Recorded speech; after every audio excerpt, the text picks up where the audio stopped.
field. Wish TV will bring it to you live. And the head coach is new to the team this year. Joe Malillo. Got a chance to sit down with him before the game coming up tonight. He's live with us here right now this morning. Good morning. Yeah, special opportunity for me to be able to talk to a fellow East Coaster. You know, new coach, new year, and Coach Brian Esposito was hired in January of this team, and the team is just under 500 right now, and I wanted to sit down with him to find out more about him and where he is and what he thinks about Indianapolis. Coach Esposito from Staten Island, New York, and like any baseball player, he wanted to make it to the big leagues, and he did, eventually playing 3 games with St. Louis and Houston as a catcher. And when he realized his career was at an end on the playing field, he switched over to coaching. Esposito says it was an easy transition. In March 2013, he signed with the Pittsburgh Pirates organization as a player coach here in Indiana. And most recently, he managed the Pirates Single-A West Virginia affiliate, and his 2015 team won a club record 87 games. So some success for him. I asked Esposito, being a former major league catcher, does it make him a good fit for coaching?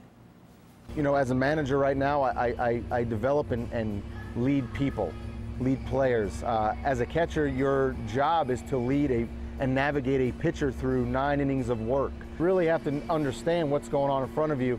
You know, the old term is saying, you know, everyone else is kind of facing you and you're looking out at 8 others. That's the truth. You know, you really need to know what goes on so you have a voice, you have a leadership. Espo says he would like to manage a big league team eventually, but right now he is happy where he is here, obviously in Indianapolis, and says he hopes to get as many guys up to the Pirates as possible. I asked him a few off-topic questions as well. What does he do in his free time? Golf.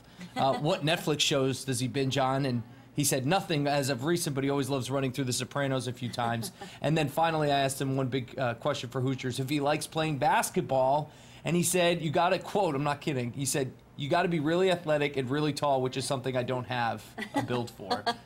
Coming up later on Daybreak, he threw me some batting practice on the field. Oh. I'll show you that in the 9:15 hour. See if he coached you up there. All right, 6:38 right now. Wish TV is your local home for the Indians. You can catch tonight's game against Scranton on our sister station, Mighty TV 23.